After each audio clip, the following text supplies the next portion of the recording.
Bapak Ibu semuanya, saya awali. Assalamualaikum warahmatullahi wabarakatuh.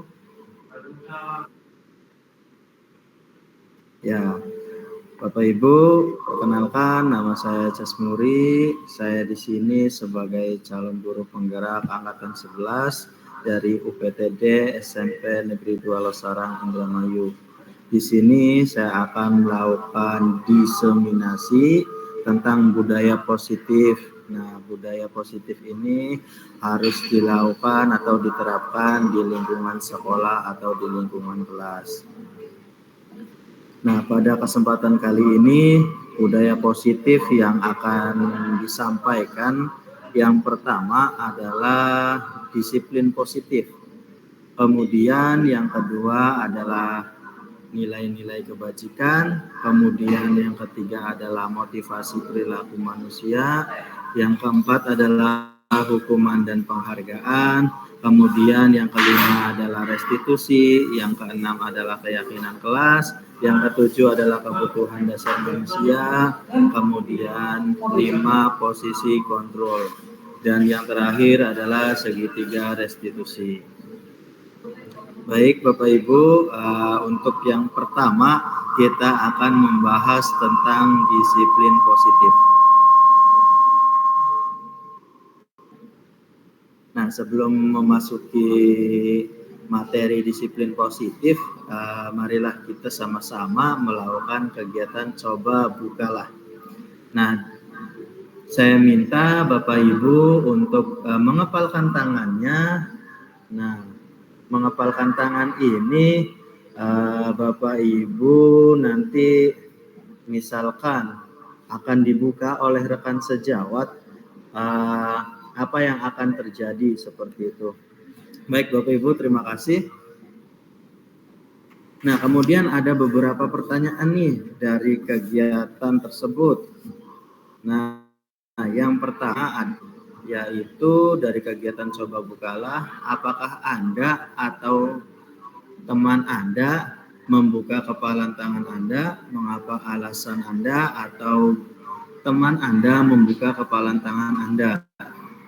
Kemudian yang kedua, apakah Anda atau teman Anda menutup kepalan tangan Anda? Mengapa?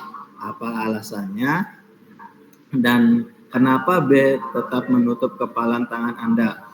Kemudian yang ketiga, dalam kegiatan ini sesungguhnya siapa yang memegang kendali atau kontrol untuk membuka atau menutup kepalan tangan? Nah, kemungkinan jawaban kita terhadap pertanyaan-pertanyaan pertama dan kedua adalah sangat bervariasi antara yang bersedia membuka dan yang tetap bertahan menutup kepalan tangannya nih Bapak Ibu. Kemudian pertanyaan yang ketiga, siapakah yang sesungguhnya memegang kontrol, yang menutup kepalan tangan atau yang berusaha dengan segala cara untuk membuka kepalan tangan rekannya? Jawabannya tentu kita sendiri yang memegang kontrol atas kepalan tangan kita. Apakah kita akan membukanya atau menutup kepalan tangan itu, tergantung dari diri kita masing-masing sesuai dengan kebutuhan dasar kita saat itu. Baik Bapak Ibu, kemudian yang selanjutnya ini ada miskonsepsi makna dari kontrol. Nah, yang banyak dilakukan pada saat ini adalah ilusi guru mengontrol murid, yaitu pada dasarnya kita tidak dapat memaksa murid untuk berbuat sesuatu jikalau murid tersebut memilih untuk tidak melakukannya. Walaupun tampaknya guru sedang mengontrol perilaku murid, hal demikian terjadi karena murid sedang mengizinkan dirinya untuk dikontrol nih Bapak Ibu. Saat itu bentuk kontrol guru menjadi kebutuhan dasar yang dipilih murid tersebut. Kemudian teori kontrol menyatakan bahwa semua perilaku memiliki tujuan, bahkan terhadap perilaku yang tidak disukai. Kemudian yang kedua adalah miskonsepsi ilusi bahwa semua penguatan positif efektif dan bermanfaat. Nah, di sini penguatan positif atau bujukan adalah bentuk-bentuk kontrol. Segala usaha untuk mempengaruhi murid agar mengulangi suatu perilaku tertentu nih. Contohnya, suatu usaha untuk mengontrol murid tersebut dalam jangka waktu tertentu, kemungkinan murid tersebut akan menyadarinya dan mencoba untuk menolak bujukan kita sebagai gurunya. Atau bisa jadi murid tersebut menjadi tergantung pada pendapat sang guru untuk berusaha. Kemudian, miskonsepsi yang keempat, ilusi bahwa kritik dan membuat orang merasa bersalah dapat menguatkan karakter. Ya, Bapak Ibu, menggunakan kritik dan rasa bersalah untuk mengontrol murid menuju pada identitas gagal. Mereka belajar untuk merasa buruk tentang diri mereka. Mereka mengembangkan dialog diri yang negatif. Kadang kala sulit bagi guru untuk mengidentifikasi mereka sedang melakukan perilaku ini karena seringkali guru cukup menggunakan suara halus untuk menyampaikan pesan negatif. Nah, kemudian yang keempat Bapak Ibu yaitu ilusi bahwa orang dewasa memiliki hak untuk memaksa. Banyak orang dewasa yang percaya bahwa mereka memiliki tanggung jawab untuk membuat murid-murid berbuat hal-hal tertentu nih. Apapun yang dilakukan dapat diterima selama ada sebuah kemajuan berdasarkan sebuah pengukuran kinerja. Pada saat itu pula orang dewasa akan menyadari nih Bapak Ibu bahwa perilaku memaksa tidak akan efektif untuk jangka waktu yang panjang dan sebuah hubungan permusuhan ini akan terbentuk. Nah, itu miskonsepsi makna kontrol yang sering kita jumpai di dalam lingkungan budaya positif ini.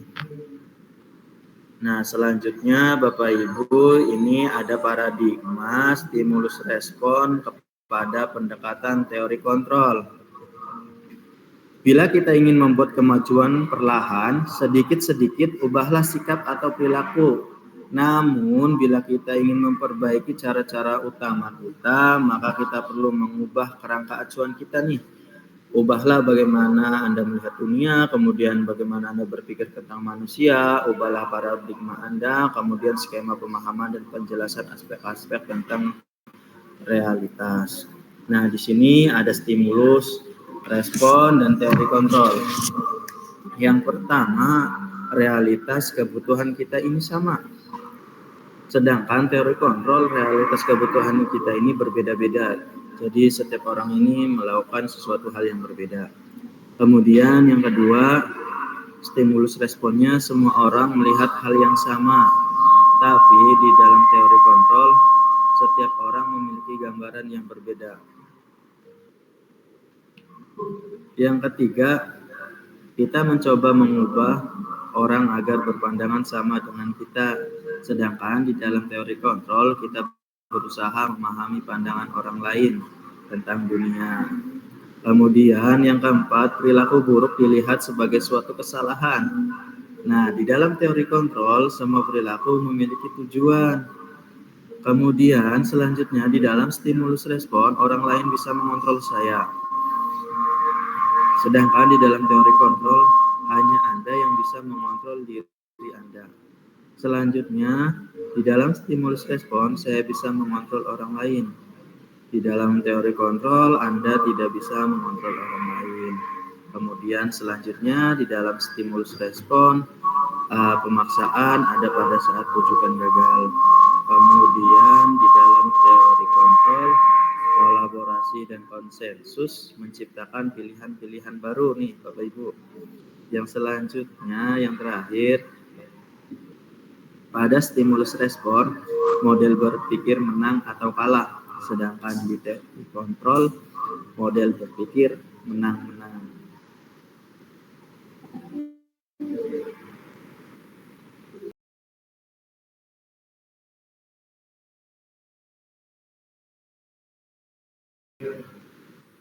Ya, baik Bapak Ibu, materi selanjutnya yaitu tentang makna disiplin nih.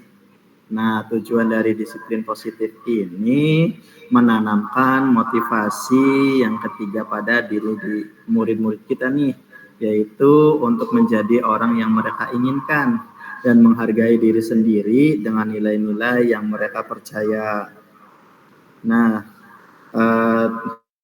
tujuannya yaitu ketika murid-murid kita melakukan atau memiliki motivasi, mereka telah memiliki motivasi intrinsik yang berdampak jangka panjang, yaitu motivasi yang tidak akan terpengaruh pada adanya hukuman ataupun hadiah. Mereka akan tetap berperilaku baik berdasarkan nilai kebajikan yang mereka inginkan, sehingga menjadi orang yang menjunjung tinggi nilai-nilai yang mereka hargai atau mencapai suatu tujuan mulia. Sekarang mari kita akan bahas bersama-sama tentang konsep disiplin positif yang merupakan unsur utama dalam terwujudnya budaya positif yang kita cita-citakan di sekolah kita nih Bapak Ibu. Kemudian kebanyakan guru sangat tertarik dengan topik pembahasan tentang disiplin. Nah, di sini kita akan bahas bersama-sama tentang makna disiplin tersebut. Nah, kata disiplin juga sering dihubungkan dengan hukuman. Nah, padahal itu sangat berbeda. Karena belajar tentang disiplin positif tidak harus dengan memberi hukuman. Justru itu adalah salah satu alternatif terakhir dan bila perlu tidak digunakan sama sekali. Disiplin diri juga mempelajari bagaimana cara kita mengontrol diri dan bagaimana menguasai diri untuk memilih tindakan yang mengacu pada nilai-nilai yang kita hargai agar tercapai tujuan mulia yang diinginkan. Nah, disiplin ini merupakan sikap dan perasaan taat dan patuh terhadap nilai-nilai yang dipercayanya merupakan tanggung jawabnya. Jadi dengan adanya disiplin ini, misalkan murid-murid kita saat disuruh masuk ke dalam lingkungan kelas pukul 7, ketika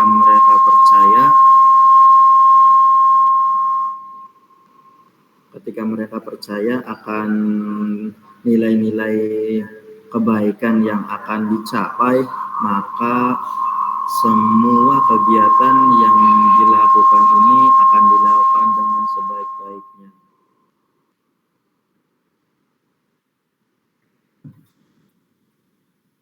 Baik, lanjut Bapak ya Ibu. Nah, di sini materi yang kedua tentang nilai-nilai kebajikan universal.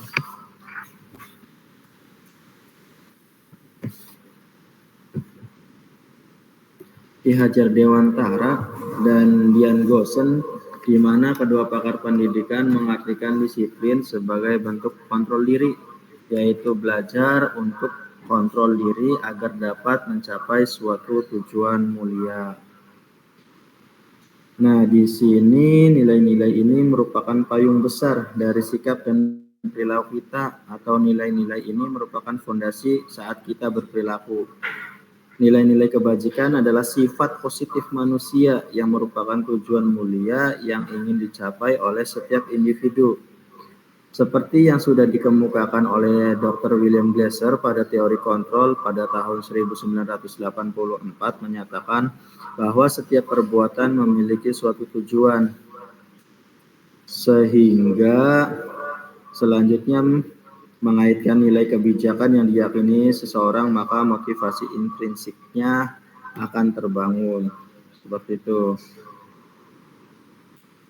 Nah, di sini nilai-nilai kebajikan universal, sifat-sifat positif manusia yang merupakan tujuan mulia yang ingin dicapai oleh setiap individu. Seperti yang telah dikemukakan pada teori kontrol menyatakan bahwa setiap perbuatan memiliki suatu tujuan. Dan selanjutnya Dian Gosen pada tahun 1998 mengemukakan bahwa dengan mengaitkan nilai-nilai kebajikan yang diyakini seseorang, maka motivasi intrinsiknya akan terbangun, sehingga menggerakkan motivasi dari dalam untuk dapat mencapai tujuan mulia yang diinginkan. Nah, di sini Seperti yang sudah kita ketahui bersama, sebagai seorang guru, nilai-nilai kebajikan ada dan muncul dalam dimensi profil pelajar Pancasila nih Bapak Ibu. Pasti kita sudah mengetahui dimensi-dimensi tersebut, pastinya sudah dilakukan di sekolah kita masing-masing untuk melaksanakan implementasi kurikulum Merdeka. Nah, yang pertama profil pelajar Pancasila ini yaitu beriman, bertakwa kepada Tuhan Yang Maha Esa dan berakhlak mulia. Yang kedua adalah mandiri, yang ketiga bernalar kritis, yang keempat berkebinekaan global, yang kelima bergotong royong, dan yang terakhir adalah kreatif. Nah, pastinya kita akan terapkan pada proyek profil pelajar Pancasila. Nah, selanjutnya ada juga nilai kebajikan, yaitu yang kedua Ibo Primary Years Program atau PYP. Sikap murid yang akan dimunculkan dari nilai-nilai kebajikan ini adalah toleransi, kemudian ada rasa hormat, integritas, mandiri, menghargai, antusias, empati, keingintahuan, kreativitas, kerjasama, percaya diri, dan berkomitmen nih Bapak Ibu. Kemudian nilai kebajikan yang ketiga adalah 9 pilar karakter. Yang pertama, cinta Tuhan dan segenap ciptaannya. Yang kedua, kemandirian dan tanggung jawab. Yang ketiga, kejujuran atau amanah serta diplomatis. Selanjutnya, hormat dan santun, dermawan, suka menolong dan gotong royong, percaya diri, kreatif, dan pekerja keras. Kemudian kepemimpinan dan keadilan, baik dan rendah hati, toleransi, kedamaian dan kesatuan. Itu nilai-nilai kebajikan. Kemudian nilai-nilai kebajikan yang selanjutnya yaitu petunjuk seumur hidup dan keterampilan hidup, lifelong goodness and life skill, keterampilan hidup. Nilainya yaitu dapat dipercaya, lurus hati, pendengar yang aktif, tidak merendahkan orang lain, memberikan yang terbaik dari diri. Kemudian yang selanjutnya adalah the 7 essential virtues. Ada nilai empati, suara hati, kontrol diri, rasa hormat, kebaikan, toleransi, dan keadilan.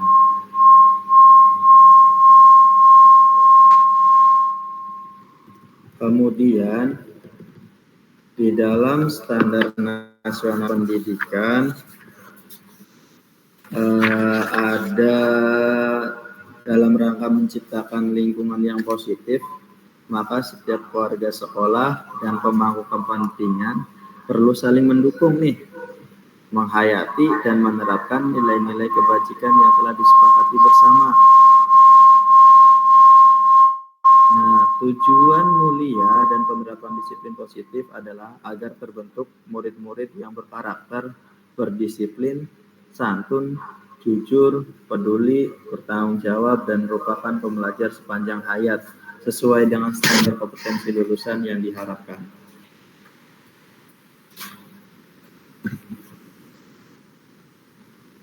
Sekarang memasuki materi yang ketiga nih Bapak Ibu, teori motivasi.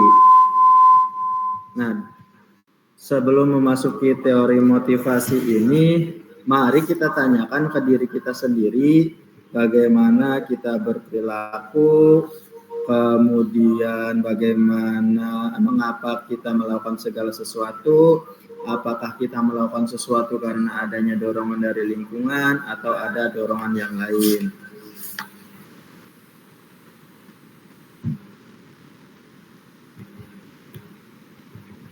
Nah, di sini motivasi perilaku manusia terbagi menjadi 3.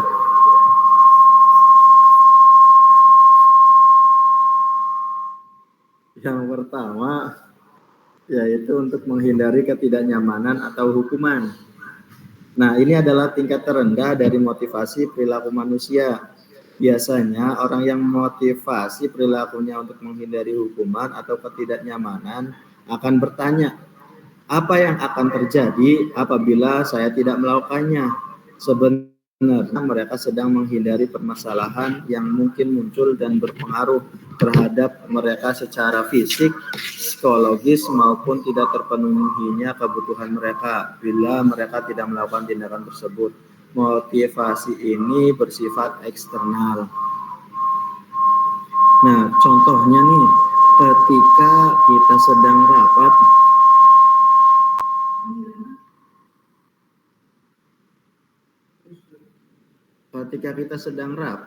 dan memberikan tugas kepada siswa, kemudian siswa itu jika menghindari hukuman maka akan mengerjakan tugas tersebut dengan baik. Jadi belum muncul motivasi secara internal dari diri mereka karena mereka akan menghindari hukuman tersebut. Karena nanti kalau tidak mengerjakan tugas-tugas tersebut pasti akan dipanggil dan diberikan sebuah motivasi dari guru mata pelajarannya. Kemudian yang kedua, untuk mendapatkan imbalan atau penghargaan dari orang lain. Nah, satu tingkat di atas motivasi yang pertama nih Bapak Ibu. Di sini orang berperilaku untuk mendapatkan imbalan atau penghargaan dari orang lain. Orang dengan motivasi ini akan bertanya, apakah yang akan saya lakukan akan mendapatkan sesuatu. Nah, mereka melakukan sebuah tindakan untuk mendapatkan pujian dari orang lain yang menurut mereka penting dan mereka letakkan dalam dunia berkualitas mereka. Mereka akan melakukan sesuatu untuk mendapatkan hadiah, pengakuan, atau imbalan. Nah, motivasi ini juga masih bersifat eksternal. Jadi adanya pengaruh dari luar untuk mendapatkan suatu penghargaan. Tapi jika tidak ada penghargaan, maka motivasinya masih belum muncul seperti itu. Kemudian motivasi yang ketiga adalah untuk menjadi orang yang mereka inginkan dan menghargai diri sendiri dengan nilai-nilai yang mereka percaya. Nah, di sini orang dengan motivasi ini akan bertanya, akan menjadi orang yang seperti apa apabila saya melakukannya. Nah, mereka melakukan sesuatu karena nilai-nilai yang mereka yakini dan hargai nih Bapak Ibu. Dan mereka melakukannya karena mereka ingin menjadi orang yang melakukan nilai-nilai yang mereka yakini tersebut. Ini adalah motivasi yang akan membuat seseorang memiliki disiplin positif. Karena positif dari kegiatannya akan membuat dari dirinya sendiri kemudian dilaksanakan dengan sepenuh hati. Nah, selanjutnya Bapak Ibu, yang keempat adalah hukuman dan penghargaan. Nah, sebelum memasuki materi ini ada sebuah kasus pemantik nih. Kemudian ada sebuah pertanyaannya di bawah. Nah, di sini contohnya Iva kurang menguasai pelajaran matematika. Sehingga pada saat pelajaran tersebut berlangsung, dia lebih banyak berdiam diri atau menggambar di buku pelajarannya. Pada saat guru matematikanya, Pak Seno, menanyakan pertanyaan, Iva menjadi gugup dan tak sengaja menjatuhkan tasnya dari kursi. Secara tiba-tiba menjadi gagap pada saat berupaya menjawab. Seluruh kelas pun tertawa melihat perilaku Iva yang bicara tergagap dan terkejut tersebut. Kemudian, Pak Seno pada saat itu membiarkan teman-teman Iva menertawakan Iva yang tergagap dan malu luar biasa. Dan malahan minta Iva untuk maju ke depan dan berdiri di depan kelas sambil menunjuk hidungnya karena tidak bisa menjawab pertanyaan Pak Seno. Kelas pun semakin gaduh, dan anak-anak pun tertawa melihat Iva di depan kelas, memegang ujung hidungnya.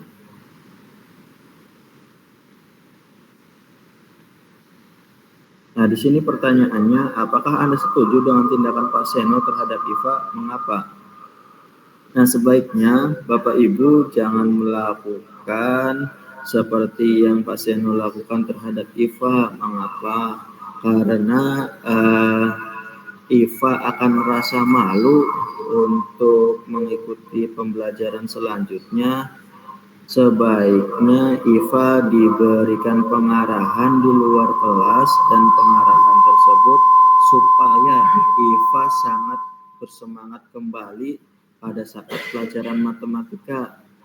Yang kedua, menurut Anda tindakan Pak Seno terhadap Iva adalah sebuah hukuman atau konsekuensi? Mengapa? Nah, sebenarnya yang dilakukan oleh Pak Seno adalah sebuah konsekuensi. Karena Iva pada saat pelajaran matematika hanya menggambar di bukunya. Jadi Iva harus menanggung konsekuensi tersebut.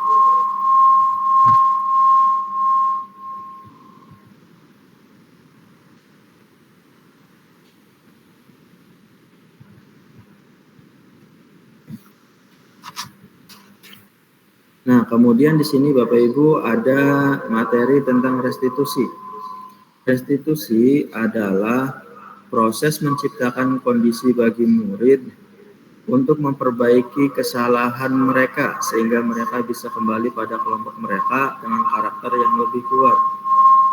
Nah, restitusi ini terdapat 3 dari segitiganya, yaitu yang pertama menstabilkan identitas, yang kedua tindakan yang salah, yang ketiga menanyakan keyakinan. Jadi ada beberapa tahapan dalam melaksanakan segitiga restitusi ini.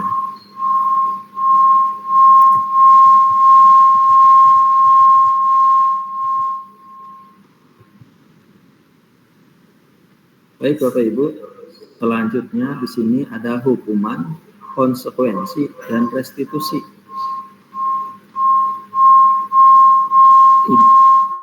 Di sini hukuman merupakan suatu identitas yang gagal. Kemudian konsekuensi dan restitusi merupakan suatu disiplin dan suatu identitas yang sukses. Nah, di sini hukuman sesuatu yang menyakitkan harus terjadi, sedangkan konsekuensi sesuatu harus terjadi, sedangkan restitusi merupakan pilihan. Hukuman ini membuat tidak nyaman untuk murid atau anak untuk jangka waktu yang panjang. Kemudian dari konsekuensi ini membuat tidak nyaman untuk murid atau anak untuk jangka waktu yang pendek, sedangkan restitusi menguatkan untuk murid atau anak dalam waktu yang panjang. Seperti itu Bapak Ibu. Kemudian hukuman korban mendapatkan keadilan, konsekuensi korban bisa diabaikan, restitusi korban mendapatkan ganti. Kemudian hukuman murid atau anak akan tersakiti. Kemudian dari konsekuensi murid atau anak dibuat tidak nyaman, dan restitusi murid atau anak mendapatkan penguatan.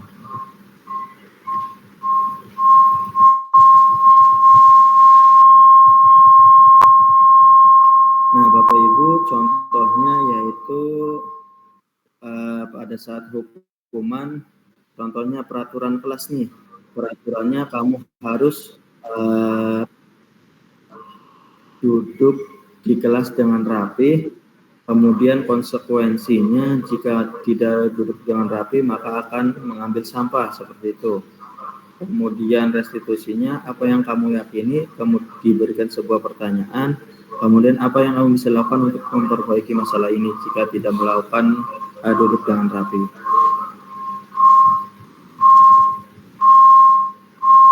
Baik Bapak Ibu, ini ada suatu hukuman atau konsekuensi.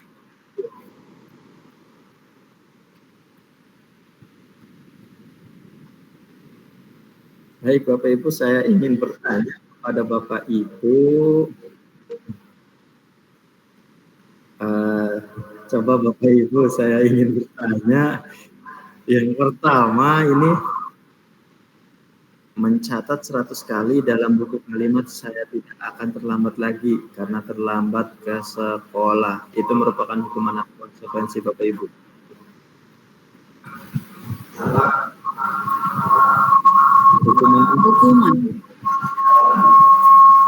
Hukuman.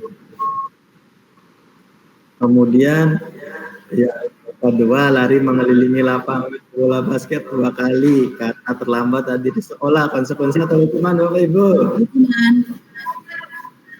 Hukuman. Baik. Yang ketiga, membersihkan coretan yang dibuatnya di meja tulis. Hukuman atau konsekuensi? Konsekuensi. Baik. Kemudian selanjutnya nih, murid diminta untuk push up 15 kali karena tidak menggunakan masker ke sekolah. Hukuman atau konsekuensi? Hukuman. Nah, selanjutnya menggantikan kertas tugas teman yang telah dicoret-coret. Hukuman apa konsekuensi? Konsekuensi. Kemudian selanjutnya yaitu berjemur di lapangan basket pukul 12 siang karena mengobrol dengan teman. Hukuman apa konsekuensi? Hukuman. Ya, baik, betul sekali Bapak Ibu. Terima kasih atas jawabannya ya Bapak Ibu. Semoga masih semangat di sore hari ini karena setelah kita mengajar dilakukan diseminasi ini. Masih semangat ya Bapak Ibu? Siap, semangat. Iya, alhamdulillah. Baik, dilanjutkan ya Bapak Ibu untuk materi selanjutnya.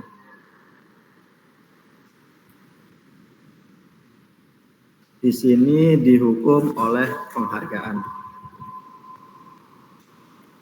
Ada sebuah kata-kata terlebih dahulu nih Bapak Ibu.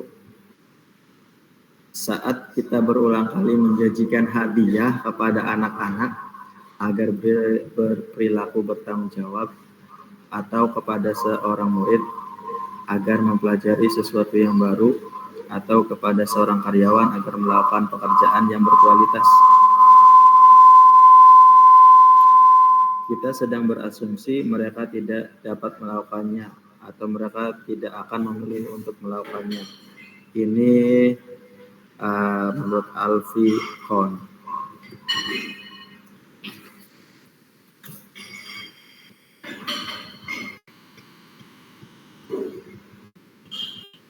Sebelum lanjut Bapak Ibu, ini ada kegiatan pemantik lagi. Ibu Anas, seorang guru kelas 2 SD, mendapatkan masalah nih. Murid-muridnya tidak bisa tertib berdiri antri di depan pintu kelas dan selalu berebutan masuk ke dalam kelas setelah jam istirahat usai. Ini tentunya sangat mengganggu proses pembelajaran, di mana kelas tidak dapat mulai tepat waktu karena Ibu Anas sibuk menenangkan murid-muridnya untuk waktu yang cukup lama. Akhirnya Bu Anas berpikir cepat nih dan mengandalkan stiker bintang. Setiap murid-muridnya akan masuk kelas usai jam istirahat. Bu Anas akan mengiming-imingi murid-muridnya dengan stiker bintang. Nah, kemudian di sini Bu Anas melakukan pertanyaan, siapa yang dapat berdiri lurus dan berbaris rapi antri di depan pintu dapat bintang dari Bu Anas. Maka sebagian besar murid-muridnya menyambut tantangan tersebut nih Bapak Ibu.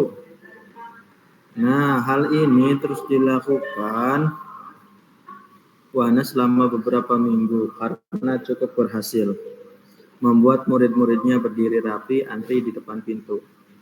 Sampai pada suatu saat Bu Anas sakit dan terpaksa digantikan oleh Pak Heru. Pak Heru tidak mengetahui tentang stiker bintang. Dan benar saja, pada saat mau masuk ke kelas usai jam istirahat, murid-murid kelas 2 kembali berebutan masuk ke dalam kelas. Apa yang terjadi dan mengapa nih Bapak Ibu? Nah, di sini ada pertanyaannya Bapak Ibu. Berdasarkan teori motivasi, kira-kira apa motivasi murid-murid kelas 2 untuk bersedia berdiri antri sebelum masuk kelas? Kenapa? Bapak Ibu, ada yang tahu?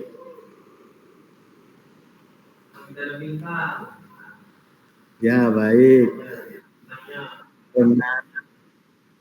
Murid-murid kelas 2 ini sangat bersemangat sekali untuk mendapatkan bintang yang diberikan oleh Ibu Anas.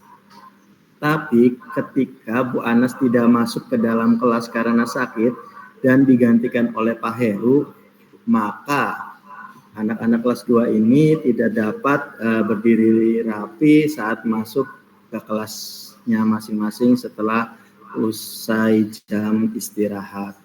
Kemudian pertanyaan yang kedua nih Bapak Ibu, adakah cara lain agar murid-murid kelas 2 bersedia antri di depan kelas tanpa diberi bintang penghargaan? Nah, caranya yaitu dengan memberikan suatu pencerahan kepada anak-anak kelas 2 bahwasanya dengan berdiri tertib juga dapat memberikan suatu ketertiban yang akan sangat berdampak positif bagi dirinya sendiri, seperti itu.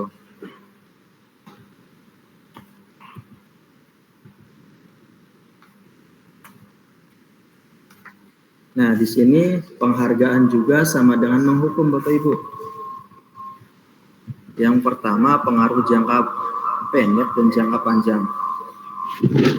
Penghargaan efektif jika menginginkan seseorang melakukan sesuatu yang kita inginkan dalam jangka waktu yang pendek. Kemudian kita menggunakan penghargaan lagi dan lagi, maka orang tersebut akan bergantung pada penghargaan yang diberikan, serta kehilangan motivasi dari dalam. Jadi motivasi dari dalam dirinya itu akan hilang. Jika kita mendapatkan penghargaan untuk melakukan sesuatu yang baik, maka selain kita senantiasa berharap mendapatkan penghargaan tersebut lagi, kita pun menjadi tidak menyadari tindakan baik yang kita lakukan. Kemudian yang kedua, penghargaan ini tidak efektif. Suatu penghargaan adalah suatu benda atau peristiwa yang diinginkan, yang dibuat dengan persyaratan hanya jika Anda melakukan hal ini, maka Anda akan mendapatkan penghargaan yang diinginkan. Jika saya mengharapkan suatu penghargaan dan tidak mendapatkannya, maka saya akan kecewa dan berkecil hati, serta kemungkinan lain kali saya tidak akan berusaha sekeras sebelumnya. Jika kita memberikan seseorang suatu penghargaan untuk melakukan sesuatu, maka kita harus terus-menerus memberikan penghargaan itu. Jika kita ingin orang tersebut meneruskan perilaku yang kita inginkan. Kemudian orang yang berusaha berhenti merokok atau orang yang berusaha diet menguruskan badan bila diberikan penghargaan hampir pasti tidak berhasil. Kemudian penghargaan sama dengan menghukum yang ketiga adalah penghargaan merusak hubungan. Ketika seseorang diberikan penghargaan atau dipuji di depan orang banyak, maka orang lain akan merasa iri. Dan sebagian dari mereka akan tidak menyukai orang yang diberikan penghargaan tersebut. Jika seorang guru sering memberikan penghargaan kepada murid-muridnya, besar kemungkinan murid-muridnya termotivasi hanya untuk menyenangkan gurunya. Mereka tidak akan bersikap jujur kepada guru tersebut. Kemudian, penghargaan juga menciptakan persaingan di dalam kelas nih Bapak Ibu. Dan persaingan menciptakan kecemasan. Kemudian mereka yang percaya bahwa mereka tidak memiliki kesempatan untuk mendapatkan penghargaan akan berhenti untuk mencobanya.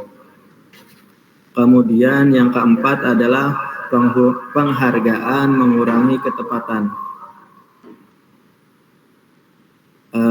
Di sini dalam risetnya, dalam sebuah percobaan, sekelompok anak laki-laki berusia sekitar 9 tahun diminta untuk melihat gambar-gambar wajah yang ditampilkan di layar, dan mereka harus memberitahukan jika wajah-wajah tersebut sama atau berbeda.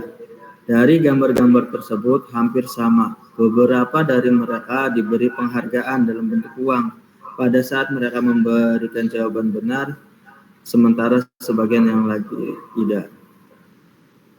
Dan hasilnya banyak anak laki-laki yang dibayar membuat lebih banyak kesalahan seperti itu. Kemudian yang kelima, nih Bapak Ibu, penghargaan menurunkan kualitas. Pengamatan yang dilakukan pada sekelompok mahasiswa yang sedang kerja praktik di sebuah surat kabar di suatu universitas saat itu sedang belajar menulis sebuah artikel tentang sebuah judul berita utama. Seiring waktu, mahasiswa tersebut semakin mampu bekerja dengan cepat. Kemudian ada beberapa mahasiswa yang dibayar untuk setiap judul berita utama yang mereka mampu hasilkan. Dan setelah beberapa lama, mahasiswa yang dibayar ini hasil kinerjanya berhenti berkembang. Mereka yang tidak menerima bayaran terus berupaya mengasah diri menjadi lebih baik.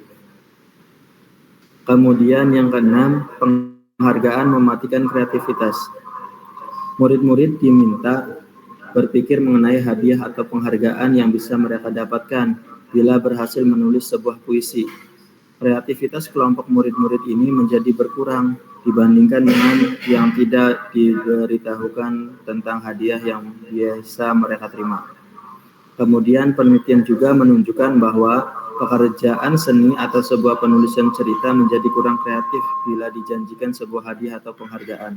Kemudian dalam tugas-tugas memecahkan masalah, para murid memakan waktu lebih lama dan memberikan jalan keluar kurang efektif saat mereka dijanjikan suatu penghargaan.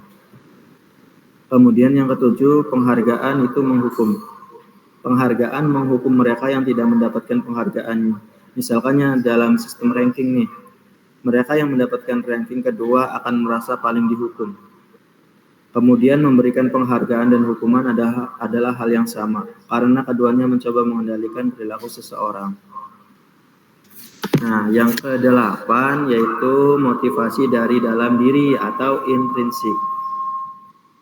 Saat seseorang anak belajar untuk pertama kali menggabungkan huruf-huruf dan kata-kata serta menyadari bahwa ia dapat membaca, timbul pijar di matanya dan sebuah senyum di wajahnya. Maka anak tersebut bergembira bahwa ia telah mempelajari dan menguasai suatu keterampilan baru. Kesadaran akan kemampuannya bahwa dia sudah dapat membaca sesungguhnya sudah merupakan suatu penghargaan.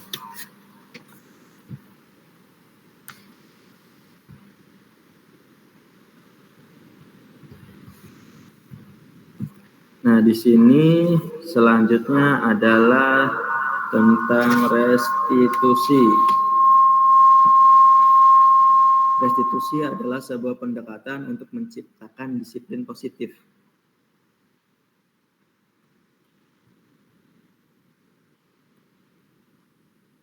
Nah, restitusi ini adalah sebuah proses menciptakan bagi murid untuk memperbaiki kesalahan mereka sehingga mereka bisa kembali pada kelompok mereka dengan karakter yang lebih kuat.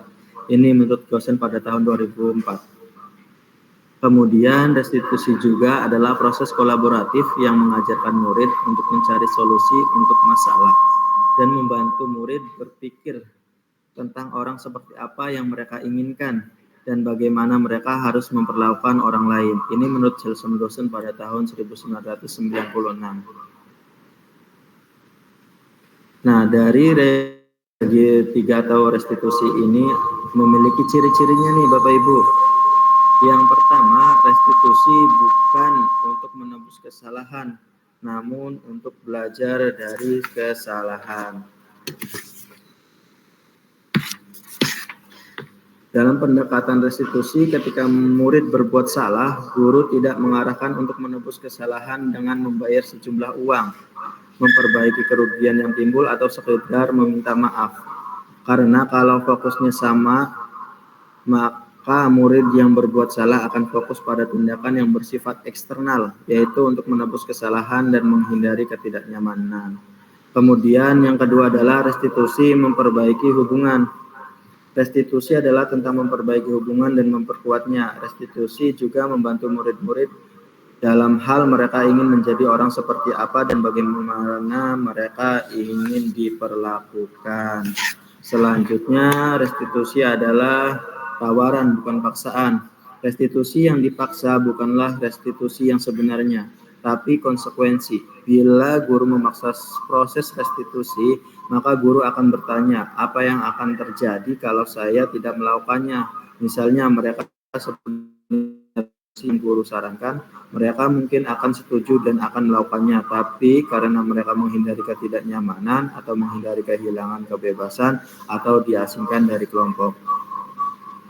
Kemudian restitusi menuntun untuk melihat ke dalam diri. Dalam proses restitusi, kita akan melihat adanya ketidakselarasan antara tindakan murid yang berbuat salah dan keyakinan mereka tentang orang seperti apa yang mereka inginkan. Nah, ciri-ciri yang selanjutnya yaitu restitusi mencari kebutuhan dasar yang mendasari tindakan. Kemudian yang keenam, restitusi diri adalah cara yang paling baik. Kemudian yang ketujuh adalah restitusi fokus pada karakter bukan tindakan. Kemudian yang kedelapan, restitusi juga menguatkan. Yang kesembilan, restitusi fokus pada solusi. Yang kesepuluh, restitusi mengembalikan murid yang berbuat salah pada kelompoknya.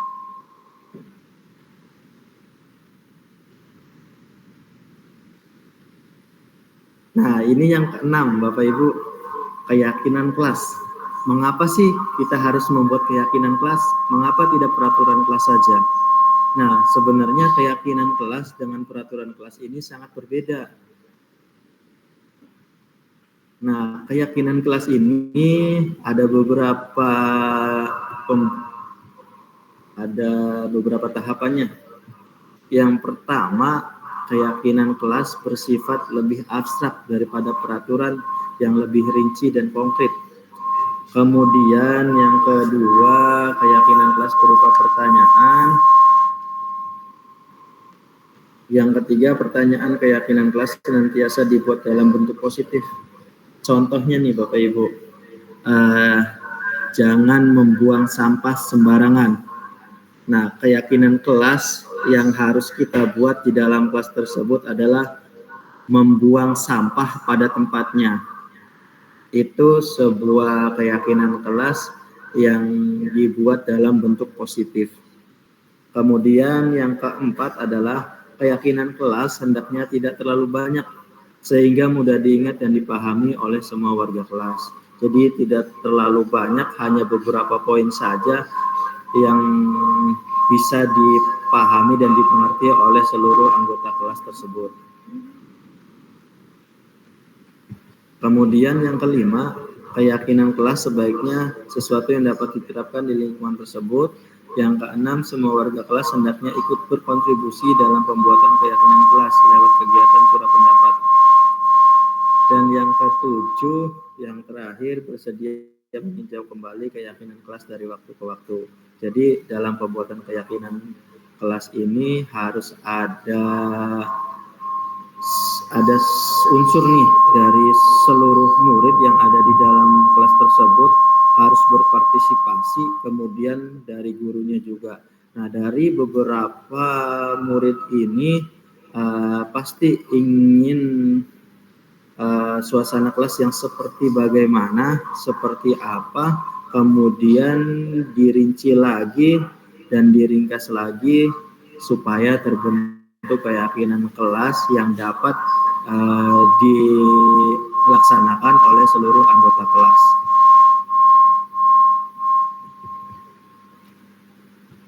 Nah, prosedur pembentukan keyakinan kelas yang pertama, mempersilahkan warga sekolah atau murid di sekolah atau kelas untuk bercurah pendapat tentang peraturan yang perlu disepakati di sekolah ataupun di kelas. Kemudian yang kedua, mencatat semua masukan-masukan para murid atau warga sekolah di papan tulis atau di kertas besar nih, ataupun kertas ukuran poster, di mana semua anggota kelas atau warga sekolah bisa melihat hasil curah pendapat. Kemudian yang ketiga, susunlah keyakinan kelas sesuai prosedur pembentukan keyakinan kelas atau sekolah. Gantilah kalimat-kalimat dalam bentuk negatif menjadi positif. Seperti halnya tadi yang sudah dicontohkan, jangan membuang sampah sembarangan, menjadi kalimat positifnya yaitu membuang sampah pada tempatnya.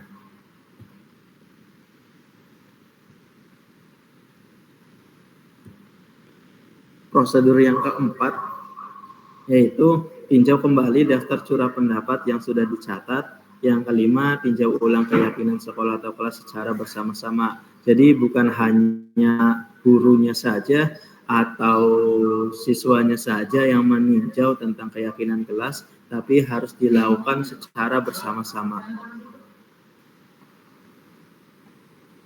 Kemudian yang keenam, keyakinan sekolah atau kelas selanjutnya bisa diletakkan di dinding kelas di tempat yang mudah dilihat sama warga kelas. Jadi keyakinan kelas ini dipasang di dinding tembok yang mudah dilihat dan dibaca oleh seluruh anggota kelas serta guru-guru yang mengajar di kelas tersebut sehingga dapat dilaksanakan dengan baik seluruh keyakinan kelas yang telah dibuatnya. Nah, di sini ada kegiatan tambah seperti atau tidak tambah seperti. Contohnya pada poin hormat, tambah sepertinya datang tepat waktu, tidak tampaknya sering hadir terlambat. Kemudian menyapa teman dan guru setiap hari, tambah sepertinya tak acuh kepada teman dan guru. Kemudian tambah seperti mengembalikan barang teman yang telah dipinjam dan mengucapkan terima kasih. Tidak tampak sepertinya tidak mengembalikan barang yang telah dipinjam dan meletakkan sembarangan.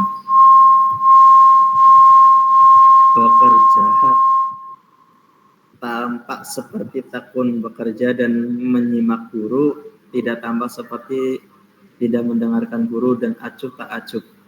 Tampak seperti menyerahkan tugas tepat waktu, tak tampak sepertinya tugas tidak diberikan. Tampak seperti memberikan hasil terbaik, tidak tampak seperti asal-asalan mengerjakan tugas.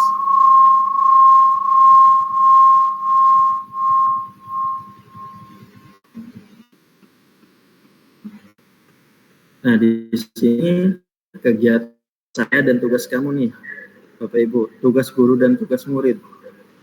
Nah, guru tugasnya mengajar, sedangkan murid tugasnya belajar. Guru tugasnya mendidik, murid tugasnya mencoba. Guru tugasnya menjawab pertanyaan, murid menghasilkan yang terbaik dari diri. Kemudian memberi nilai, sedangkan murid bertanya jika tidak paham. Guru tugasnya mengatur kelas, murid tugasnya mengikuti peraturan. Guru tugas menegakkan peraturan kelas atau sekolah, murid tugasnya menjalankan keyakinan kelas. Guru tugasnya menjalankan keyakinan kelas, murid tugasnya mendengarkan. Guru tugasnya peduli terhadap semua murid, dan murid memeriksa tugas kembali yang sudah diberikan oleh guru-gurunya untuk dikumpulkan secara tepat waktu. Kemudian guru tugasnya bukan menyakiti atau disakiti nih. Kemudian memaksa kamu untuk belajar, merapikan barang-barang murid, menyiapkan makanan atau barang-barang alat tulis. Sedangkan murid tugasnya menyakiti atau disakiti juga, kemudian mengeluh, merusak barang pribadi atau orang lain, melakukan tugas guru, dan memutuskan untuk teman kamu.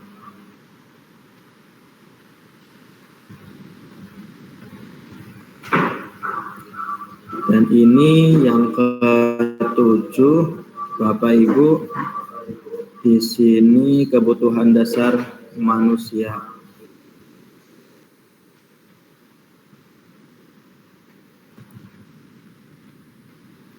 Nah, kebutuhan dasar manusia ini yang pertama kebutuhan bertahan hidup, Kebutuhan bertahan hidup atau survival adalah kebutuhan yang bersifat fisiologis untuk bertahan hidup, misalnya kesehatan, rumah, dan makanan. Kebutuhan biologis sebagai bagian dari proses reproduksi, termasuk kebutuhan untuk tetap bertahan hidup. Kemudian, kebutuhan dasar yang kedua adalah kasih sayang dan rasa diterima. Kebutuhan untuk disayangi dan diterima meliputi kebutuhan akan hubungan dan koneksi sosial, kebutuhan untuk memberi dan menerima kasih sayang, dan kebutuhan untuk merasa menjadi bagian dari suatu kelompok. Kemudian kebutuhan dasar yang ketiga adalah penguasaan.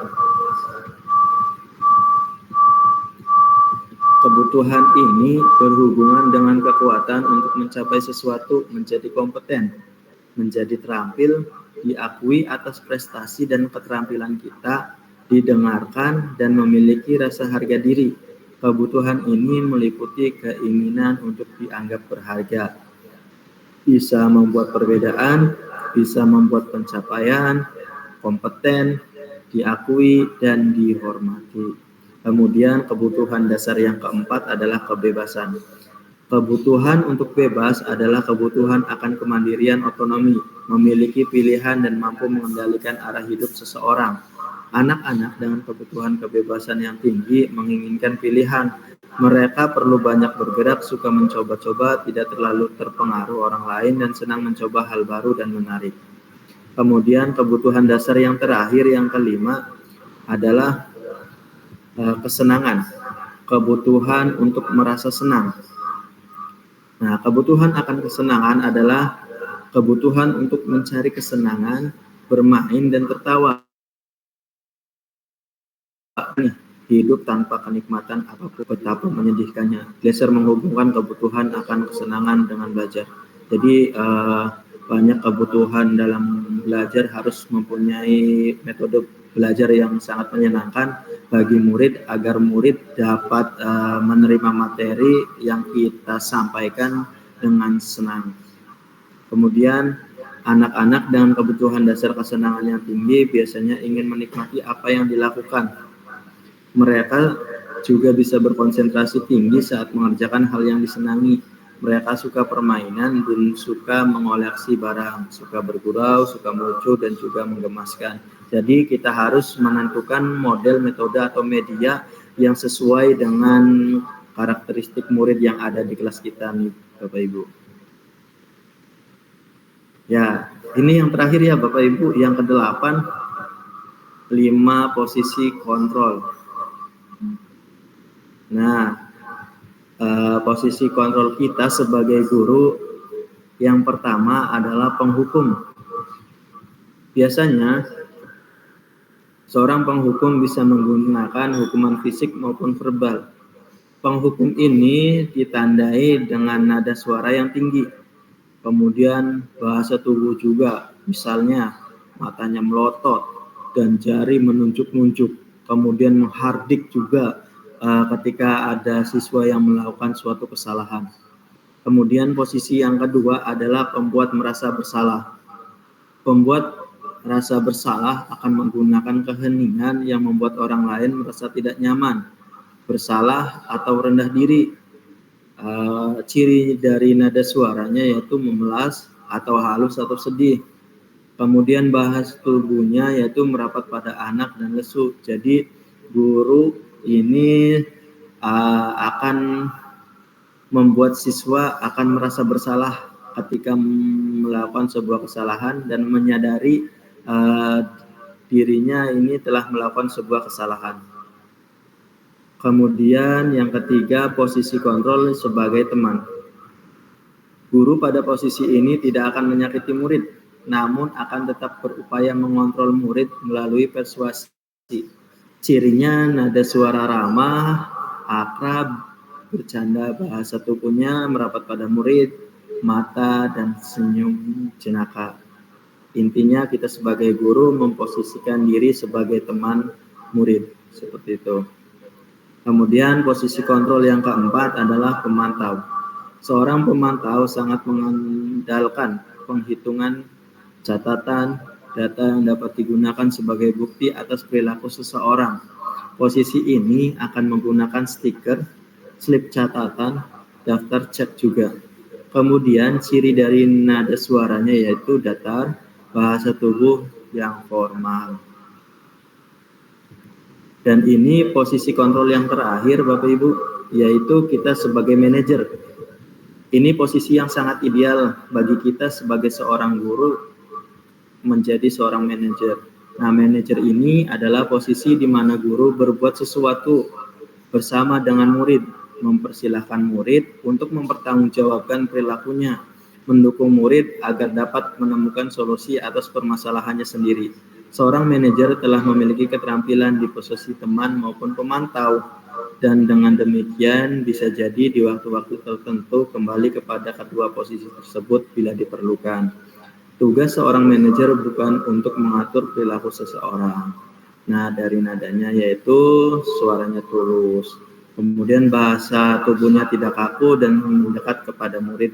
Intinya bagaimana kita sebagai seorang guru harus dekat dengan siswa dan tanpa menyalahkan dari siswa tersebut. Bapak Ibu, terima kasih atas waktunya. Mungkin ada yang kurang jelas dari penjelasan saya tentang penyampaian gaya positif di sekolah. Mungkin ada yang ditanyakan oleh Bapak Ibu, dipersilakan.